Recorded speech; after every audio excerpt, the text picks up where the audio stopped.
La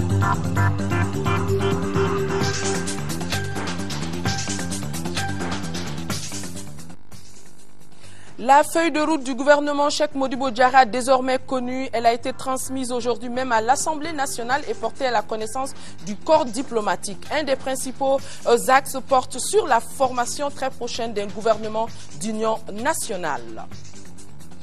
Semaine nationale du patrimoine culturel célébrée, le thème retenu est patrimoine culturel porteur de dialogue, de paix et de cohésion sociale. Le ministre de l'économie, des finances, du budget préside la cérémonie de lancement. La chronique santé de ce jour porte sur la rétinoblastome, un type de cancer de l'œil. Selon les spécialistes, seul le diagnostic précoce sauve la vie de l'enfant. Nous sommes lundi 16 juillet, encore beaucoup de pluie sur Bamako depuis hier soir. Mesdames et messieurs, bonsoir et bienvenue dans ce journal. Le Premier ministre Cheikh Modibo Diarra vient de boucler par Paris un long périple sur la situation de notre pays, son devenir, des voies et moyens pour libérer le pays assiégé par des bandits armés. Comme promis, le chef du gouvernement a attendu son retour ici à Bamako pour livrer la primeur de la feuille de route du gouvernement dans une adresse. Toute votre attention pour suivre cette adresse du Premier ministre Cheikh Modibo Diarra sur la feuille de route de son gouvernement. Mes chers compatriotes, de retour d'un long périple qui m'a conduit au Niger, au Sénégal et en France, j'ai estimé devoir m'adresser à vous pour vous rendre compte et partager avec vous certaines réflexions. Il y a lieu de rappeler que ce déplacement est l'aboutissement d'une série de voyages que j'ai eu à effectuer au Burkina Faso, en Côte d'Ivoire, au Bénin, au Togo, en Algérie et en Mauritanie. Dans tous ces pays, il m'a été donné l'occasion d'échanger avec mes frères et amis de la situation du Mali, de son devenir, des voies et moyens pour libérer le pays du joug des irrédentistes, des terroristes et autres narcotrafiquants. Je voudrais ici adresser encore une fois mes vifs encouragements au colonel Gamou et à ces hommes qui, depuis Niamey, ont tenu à nous renouveler leur serment de toujours rester au service de la mère patrie, une et indivisible, et à nous réaffirmer leur détermination à consentir le sacrifice ultime pour l'intégrité territoriale du Mali. Mes chers compatriotes, ce compte-rendu, j'ai tenu naturellement à en accorder la primeur au président par intérim, Dioncounda Traoré. Je suis heureux de vous annoncer que l'état de santé du président est, de l'avis même de ses médecins, satisfaisant. Je puis en témoigner pour l'avoir trouvé en excellente forme, avec un moral d'acier et une irrésistible envie de rentrer au pays. Sur ce point, tout est mis en œuvre pour créer les meilleures conditions de son retour et de sa protection en parfait accord avec lui-même pour que plus jamais nous ne revivions le cauchemar du 21 mai 2012. Mes chers compatriotes, avec le président Dioncounda Traoré, la mise en place du gouvernement d'union nationale a été abordée. Il est bon de rappeler que le gouvernement actuel a été composé dans un contexte particulièrement difficile. Lors de ma nomination, le climat politique n'était pas à la sérénité. L'approche des réalités était viciée par une vision manichéenne qui faisait que les acteurs politiques se regardaient en chien de faïence. Nous avons donc été amenés à faire le choix d'une équipe gouvernementale qui, tout en reflétant l'unité et la diversité de la nation, se voulait en dehors des contingences partisanes. C'était, de notre point de vue, la meilleure façon de traverser la zone de turbulence. Et ça l'est encore aujourd'hui. Dans cet environnement particulier, le gouvernement qui bouclera ces 3 mois, le 24 juillet prochain, a assuré avec beaucoup de réussite les tâches ingrates mais exaltantes de l'État. Il s'est attaché à l'adoption des mesures visant à apaiser les tensions sociales à travers divers projets de loi soumis à l'Assemblée nationale. Dans le cadre du dialogue socio-politique, il a initié des rencontres avec les partis politiques et les organisations de la classe de la société civile pour évoquer les moyens de relever les défis de la transition et leur faire part de notre intention de mettre sur pied un organe consultatif destiné à servir de cadre de dialogue. Cet organe qui regrouperait des représentants des partis politiques, de la société civile, des dignitaires religieux, des opérateurs économiques, des représentants des forces armées et de sécurité, serait le lieu d'échange régulier avec le gouvernement sur la marche de la transition, notamment la restauration de l'intégrité territoriale et l'organisation d'élections libres, transparentes et crédibles. Le dialogue avec la classe politique est bien enclenché et dans les jours à venir, les forces vives seront conviées à un forum d'échange sur les grandes préoccupations de la nation. Chers compatriotes, au titre des préparatifs de la campagne agricole 2012-2013, le gouvernement a accordé une subvention sur les semences et les intrants afin de sauver la campagne en cours et éviter une nouvelle crise alimentaire l'an prochain. Il a aussi procédé au paiement aux fournisseurs d'engrais des arriérés dus par l'État au titre des campagnes de 2010 et de 2011. S'agissant de l'action humanitaire, le gouvernement a procédé à l'acheminement et à la distribution de vivres, de médicaments, de moustiquaires imprégnés à nos compatriotes déplacés, aux populations restées au nord et à celles des communes déficitaires dans le sud du pays. En ce qui concerne le front social, malgré le contexte économique précaire, le gouvernement paye régulièrement et à temps les salaires des travailleurs. Les services de santé et les hôpitaux fonctionnent normalement, les fournitures d'eau et d'électricité sont assurées correctement. Les cours et les examens de tous les ordres d'enseignement se sont tenus dans les délais. C'est le lieu pour moi de rendre hommage aux parents d'élèves, aux enfants qui ont pris conscience et ont décidé de ne plus se laisser distraire par des activités extrascolaires et de se tourner résolument vers leur formation, mais aussi et surtout aux maîtres qui ont bien voulu accepter de mettre en veilleuse leurs revendications légitimes. Je voudrais ici donner l'assurance que leurs préoccupations seront examinées avec bienveillance dans la mesure du possible et du droit. En ce qui concerne la justice, un accent particulier est porté sur la préservation et le respect des droits de tous les Maliens, tout en s'assurant qu'aucun citoyen ne soit au-dessus de la loi. À cet effet, les enquêtes relatives à l'agression du président Dioncounda Traoré se poursuivent normalement et les auteurs, commanditaires et complices, quels qu'ils soient, où qu'ils se trouvent, seront poursuivis et traduits devant les tribunaux. Je saisis cette occasion pour déplorer et condamner avec la dernière rigueur l'agression des journalistes dont Abdrahman Keïta et Sauti Haïdara. Des instructions fermes ont été données pour que les auteurs de ces forfaits ignobles soient recherchés et livrés à la justice. Nous souhaitons à M. Haïdara et Keïta un prompt rétablissement. Chers compatriotes, le gouvernement vient d'élaborer sa feuille de route. La primeur en a été réservée au président Dioncounda Traoré. Elle a été transmise ce matin même à l'Assemblée nationale et portée à la connaissance du corps diplomatique par le ministre d'État, ministre des Affaires étrangères et de la coopération internationale.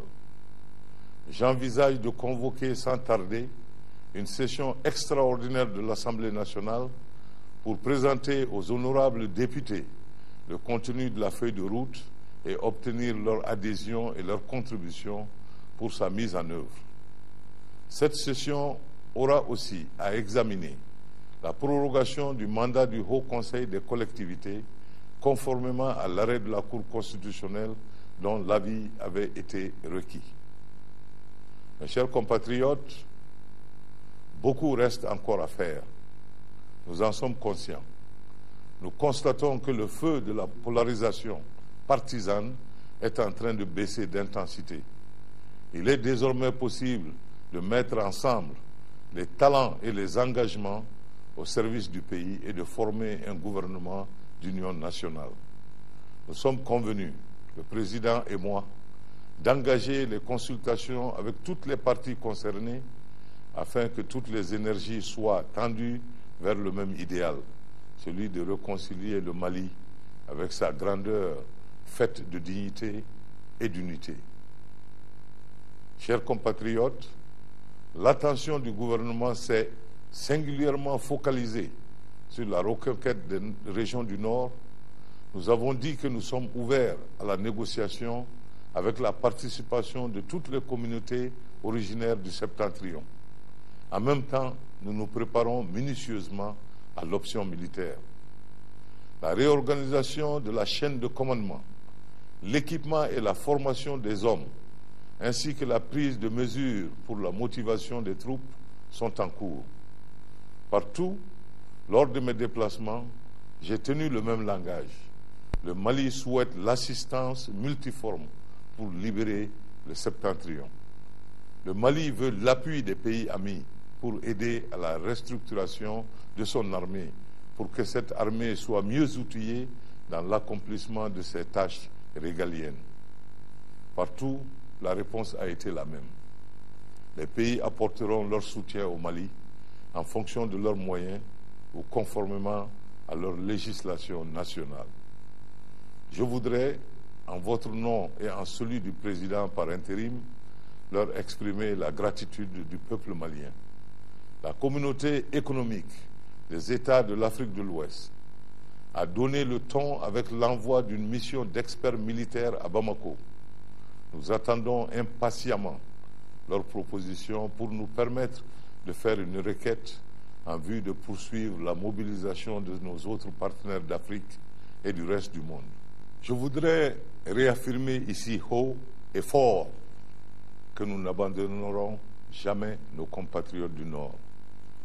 Et ce qui arrive dans les zones où ils vivent est une affaire nationale, ouest-africaine, africaine et même mondiale. Nous le savons et le reste du monde le sait. Nous n'avons d'autre option que de nous unir.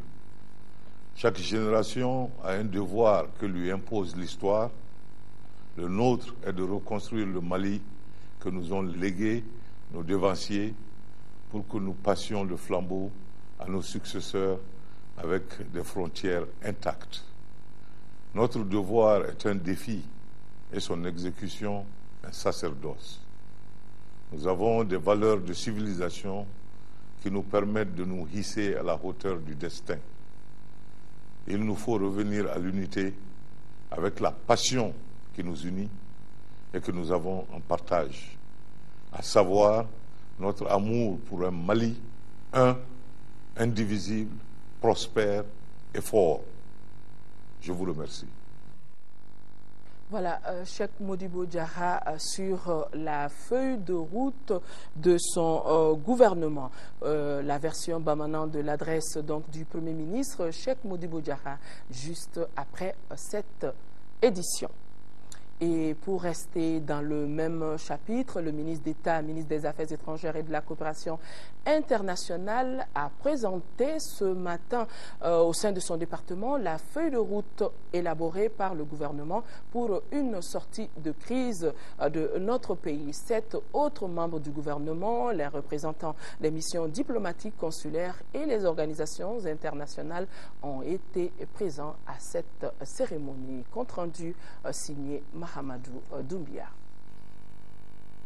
En ouvrant cette rencontre relative à la présentation de la feuille de route pour une sortie de crise, le ministre d'État, ministre des Affaires étrangères et de la coopération internationale, a rappelé les maux qui assaillent notre pays à ce jour et qui se répartissent en 4 défis.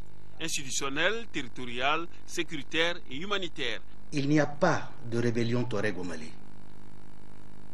Il y a en réalité la rébellion de quelques Touaregs, aventuriers, revenus chez nous après s'être égarés dans des aventures d'expéditions étrangères.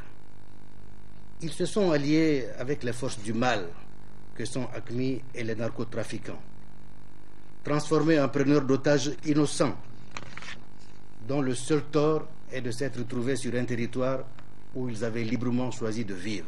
Le devoir était donc d'informer les chefs de mission diplomatiques, consulaires et les représentants des organisations internationales sur le contenu de la feuille de route consécutive au mini-sommet des chefs d'État tenu à Ouaga le 7 juillet dernier pour une sortie de crise au Mali.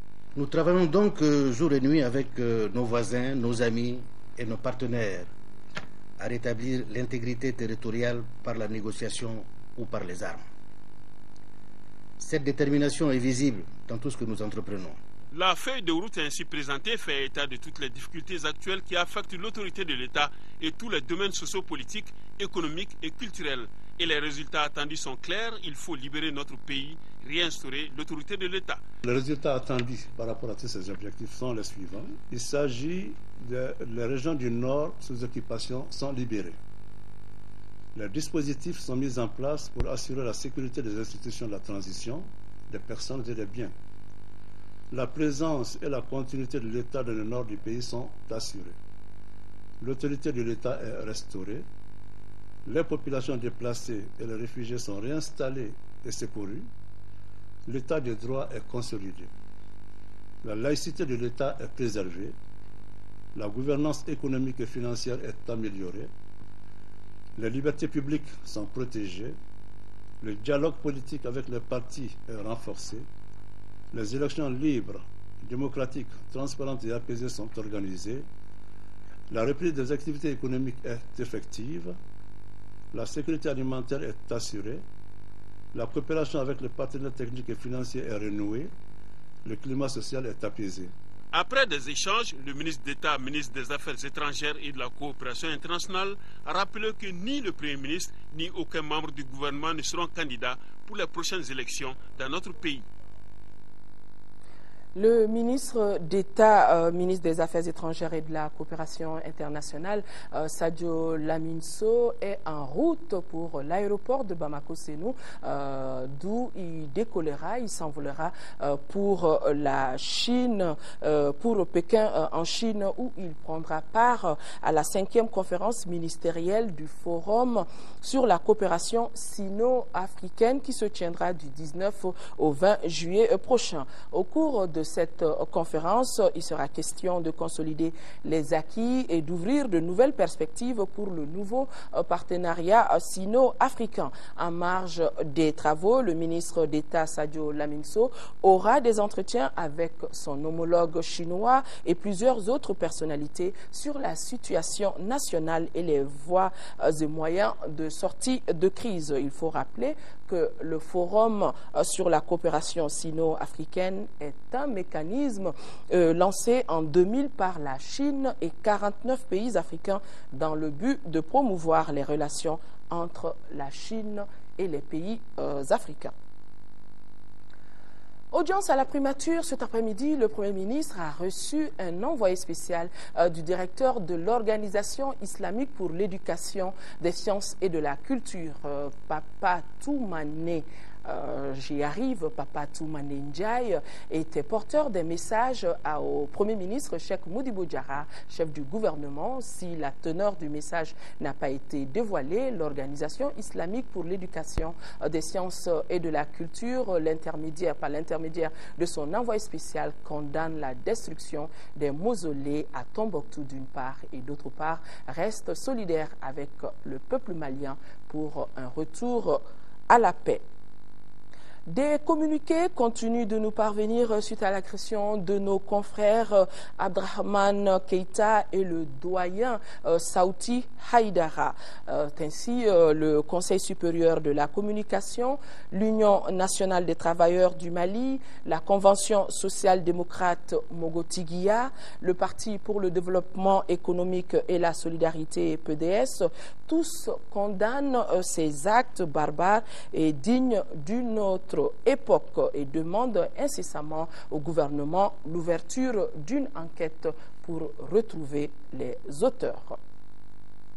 Je vous le disais dans les titres, la Semaine nationale du patrimoine culturel s'est ouverte ce matin au Centre international de conférences de Bamako. Le thème choisi cette année par le ministère de l'Artisanat, de la Culture et du Tourisme est patrimoine culturel, facteur de dialogue, de paix et de cohésion sociale pour la consolidation de l'unité nationale. Reportage signé Modibo Soare.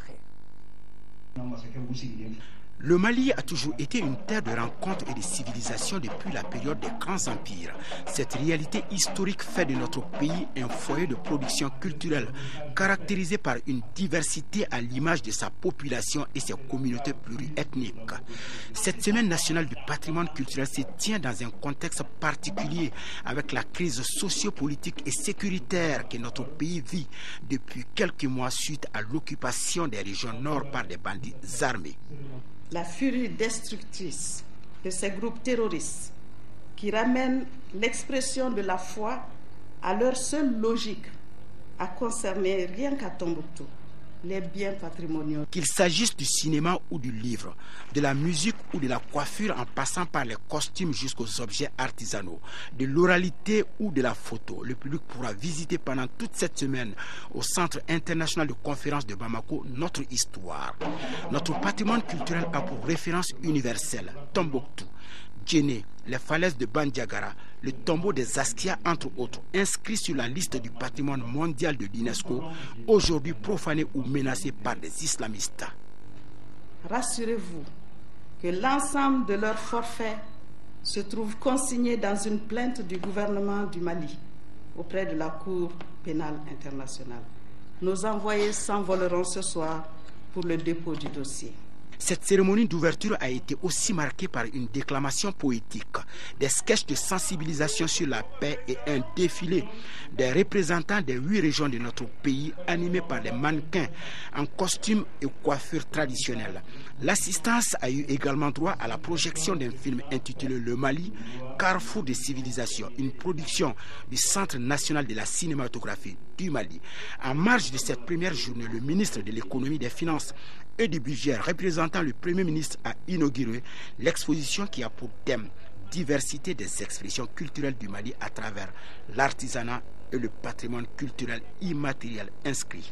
Il a été démontré tout au long de la cérémonie, tout à l'heure, que notre culture contient encore les ressources pour que les Maliens se retrouvent, pour que rapidement l'unité nationale soit retrouvée.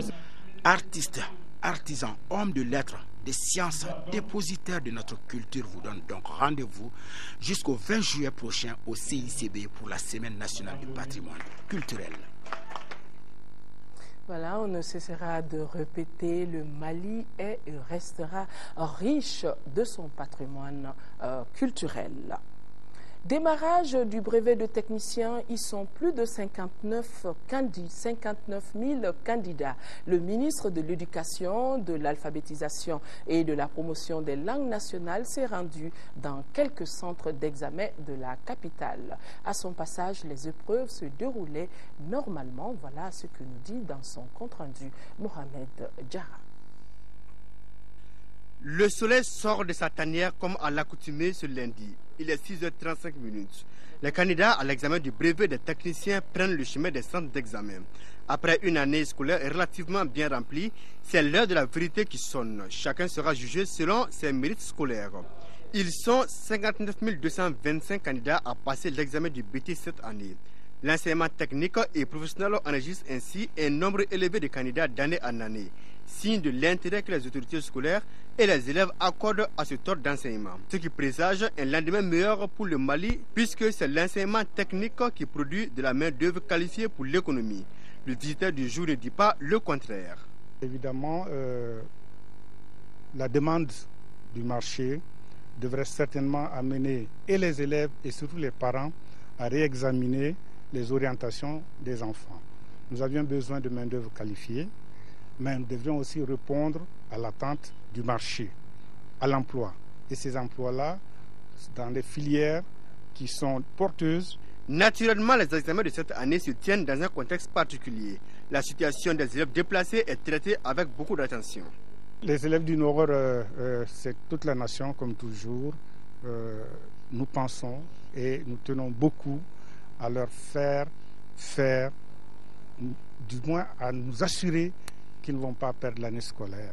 Et pour cela, toutes les dispositions sont prises pour continuer à dispenser les cours et pour organiser des examens qui seront de très bonne facture et ils auront toute la latitude et toutes les possibilités de pouvoir se présenter et de continuer leur année scolaire, Inch'Allah.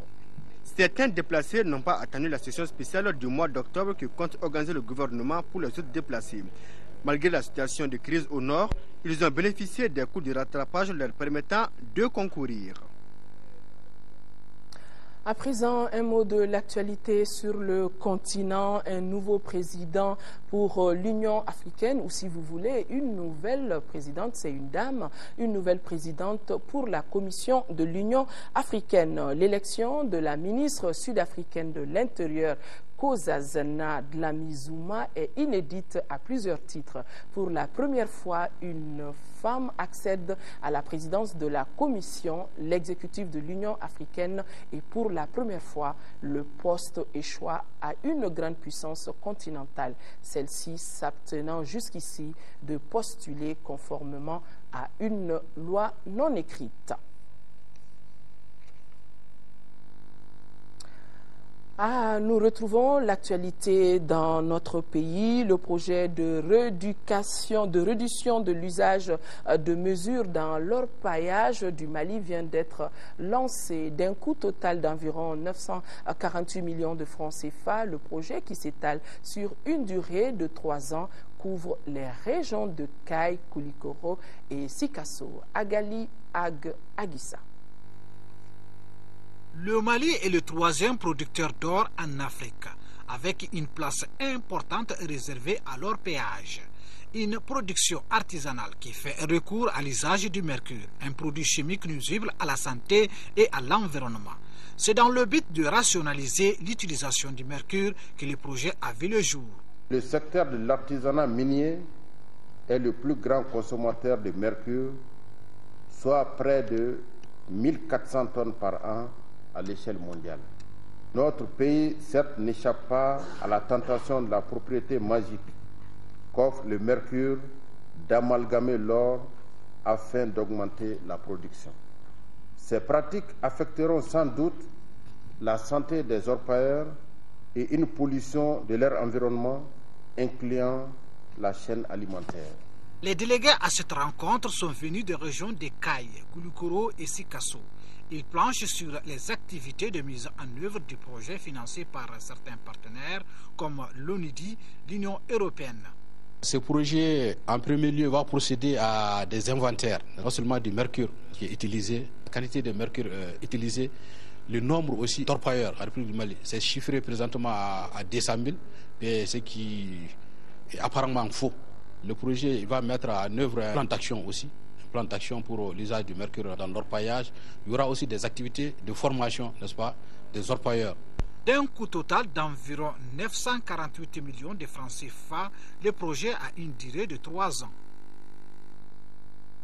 Le président des associations de développement du Sahel occidental et leurs partenaires poursuivent leur tournée auprès des populations des cercles de Nara, Djema, Yelimane, Nioro du Sahel, Kaï et le district de Bamako. Cette étape de Nara, comme toutes les autres, est une mission de sensibilisation, de prévention des problèmes de la rébellion qui sévit dans le septentrion de notre pays. Cette rencontre avec les populations du cercle s'est déroulée dans la salle de conférence et a réuni les représentants de la société civile, les autorités locales. Envoyé spécial à Nara, Fademba Keita.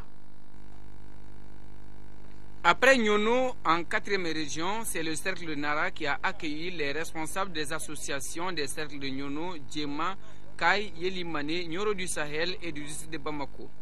Cette coalition est dénommée Collectif des associations des cercles du Sahel occidental et du district de Bamako. L'une de ses missions fondamentales est de mettre en place un mécanisme permanent de concertation et d'action pour gérer la situation sécuritaire tout en pérennisant les actions communes dans la bande sahélo-saharienne. On dit que c'est les événements qui créent les idées aussi. Donc ce qui se passe au nord du pays, tout le monde le sait, en prenant à la source les soucis, les motivations et peut-être même les suggestions des populations, on peut arriver à quelque chose qui est pour nous de protéger, d'informer et surtout sensibiliser nos populations. Équiper les forces de l'ordre déployées dans le cercle, contrôler l'entrée et la sortie des véhicules, renforcer la vigilance sont entre autres suggestions faites par les populations de la localité. Nous souhaitons de tout notre cœur que des solutions rapides soient trouvées pour que l'unité et la tranquillité puissent revenir dans ce pays. Très souvent, les populations sont démunies face à l'immensité des problèmes qui sont posés. Ça veut dire qu'il faut que l'administration de l'État, les populations, à travers les élus et les organisations de la société civile se donnent la main pour créer une synergie face à ce problème d'insécurité qui se pose dans le Sahel occidental. Compte tenu de la porosité des frontières et du faible taux de couverture du réseau téléphonique dans le cercle le plus vaste de la 2e région, avec environ 30 000 km², populations et associations doivent mettre des bouchées doubles. Du sport dans ce journal, championnat national Ligue 1, 3 rencontres étaient au compte de la 25e journée. Si les 2 matchs du stade Omnisport Modibo Keïta ont été reportés pour cause de pluie à Sikasso. Par contre, l'opposition stade malien de la localité centre Salif Keïta a tourné à l'avantage du CSK qui l'emporte par 1-0. Les formations se battent désormais pour leur maintien. Aldjouma Tina était au stade Babemba Traoré. Voici son reportage. Autant le championnat national tire vers sa fin, autant la pression est sur les épaules de certaines formations, en l'occurrence celle qui se trouve au bas du tableau. La rencontre SMS-CSK en cette 25e journée en est une parfaite illustration. En mauvaise posture, après 24 journées, le stade malien de Sikasso en bleu et le centre Salif Keïta n'avaient d'autres alternatives dans cette opposition que d'avoir des points. Finalement, cette hypothèse sourit aux jeunes du CSK qui s'imposent par le score d'1-0. Boubacar Keïta, idéalement servi par Yacoub Agnaré dans la surface de réparation sikassoise, est passé par là à la 23e minute. Ce but va toucher les arrières des locaux jusqu'à la pause. En deuxième période, les Sikassois reviennent avec un autre visage, celui d'égaliser. Ainsi, ils vont rater une multitude d'occasions, dont un but refusé pour position d'Orcher. La défense centriste qui a failli rompre enlève au finish le gain de la partie par le score minimum d'1-0. On avait besoin de 3 points. Heureusement, on les a eus. Vraiment, je suis content d'avoir les 3 points. Et puis, le match était très dur. Le terrain était impraticable pratiquement. Avec la pluie, c'est difficile de jouer. Il y a trop de boue. Les Sikassois ont essayé de nous faire une pression dès l'entrée du match. On a pu résister et puis on a marqué le but.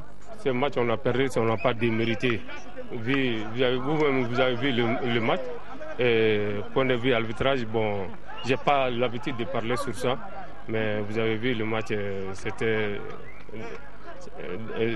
dans un sens seulement. Avec cette victoire, le CSK a pris une légère option pour le maintien, pendant que le stade malien de Sikasso s'enfonce davantage. On est lundi, la chronique santé du jour porte sur un type de cancer de l'œil appelé rétinoblastome. Apparaissant au niveau de la rétine, le signe du rétinoblastome les signes peuvent être perçus dès les 3 premiers mois de l'enfance. Au Mali, sa prise en charge se fait à l'IOTA et à l'hôpital Gabriel Touré. Le diagnostic précoce est la seule façon de sauver la vie de l'enfant présentant ce type de cancer rétinien. Au Focus Santé, une réalisation de Tchessira Emmanuel Dambélé.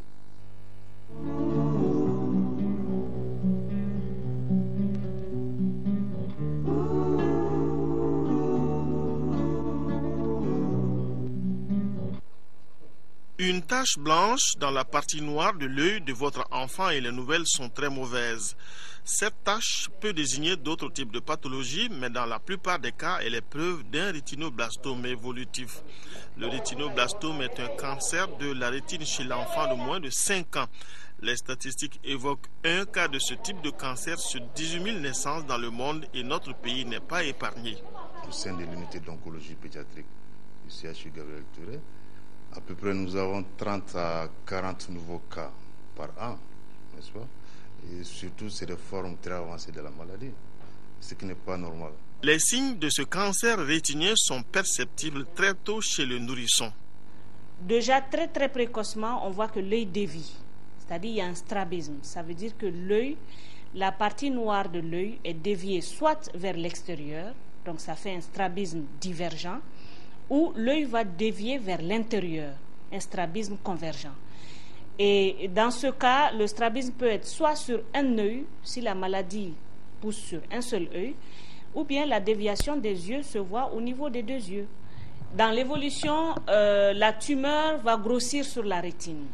Et là, la particularité du rétinoblastome, c'est que ça donne une tache blanche dans la partie centrale de l'œil. C'est-à-dire le centre du noir, vous allez commencer à voir un reflet blanc. Au tout début, le reflet n'est pas permanent. Il y a certains parents qui vont le constater intermittemment, c'est-à-dire dans certaines positions de l'œil, ils peuvent voir le reflet, mais après ça disparaît. Et plus tard, le reflet devient permanent. Et l'enfant va avoir la tache blanche permanemment sur l'œil. Et si on ne fait toujours rien, comme c'est un cancer, donc ça évolue, eh bien, l'œil va commencer à grossir et à sortir de l'orbite. Et à la longue, l'œil va complètement être éjecté de l'orbite. Les causes du rétinoblastome ne sont pas très bien connues, mais on estime qu'il peut avoir une cause héréditaire, infectieuse ou spontanée. Au Mali, principalement 2 structures s'occupent de la prise en charge de ce type de cancer, l'unité d'oncologie pédiatrique de l'hôpital Gabriel Touré et l'Institut d'ophtalmologie tropicale d'Afrique, IOTA. En ophtalmologie, nous, ce qu'on fait, c'est que quand les malades viennent très tôt, c'est-à-dire quand l'œil louche, ou bien quand il y a juste la petite tache blanche sur l'œil, ça, c'est des cas où on peut guérir. Quand l'enfant se présente précocement, ici, actuellement à l'IOTA, on fait une énucléation, c'est-à-dire on enlève l'œil. Mais sinon, dans les pays développés, il y a des traitements conservateurs qui font qu'on peut aussi bien détruire la maladie et garder l'œil. Donc il y a des taux de survie qui avoisinent les 98% lorsque le plateau technique le permet et que le diagnostic est fait très précocement. Mais à des stades évolués, c'est-à-dire quand c'est l'exophthalmie majeure, la tumeur, elle va évoluer dans l'œil pendant un long moment. Mais à partir d'un certain temps, la tumeur ne reste plus dans l'œil. C'est comme tous les cancers, ils aiment aller dans d'autres organes. Et bien, ce cas aussi, la tumeur va se propager dans les organes environnants, c'est-à-dire l'orbite.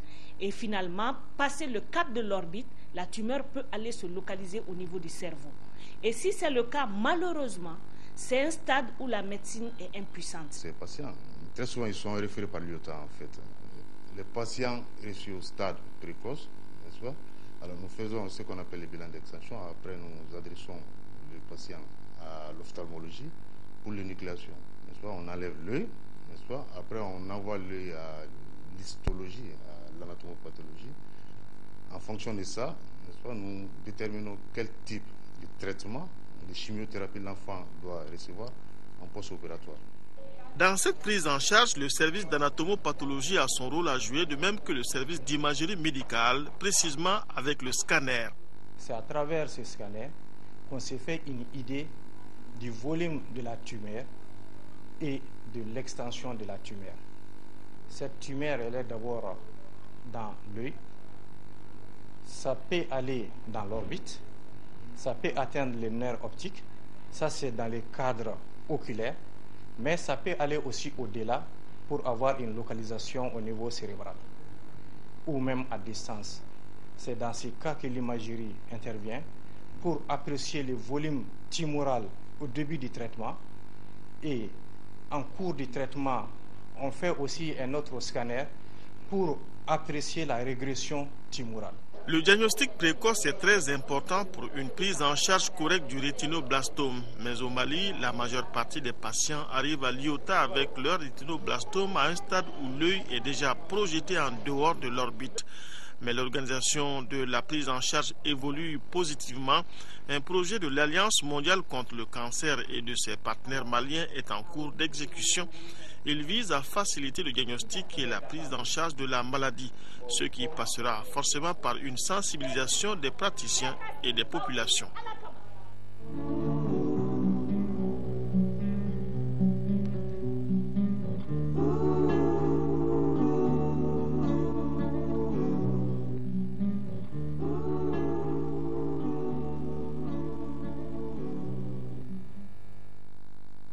Mesdames, Messieurs, c'est donc tout pour cette édition.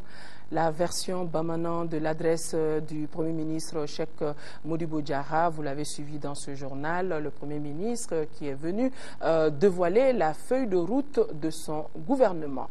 L'information reprendra ses droits demain quand il sera à 10h, 13h avec Aïssata Ibrahim Meiga. Et s'il plaît à Dieu, Inch'Allah, je serai sur ce même plateau 18h à 20h. Merci de votre fidélité et merci encore une fois de rester de cœur et d'action avec nos compatriotes des régions du nord du Mali vivant sous occupation. Et merci de ne pas les oublier. Bonne suite de programme. À demain. Au revoir.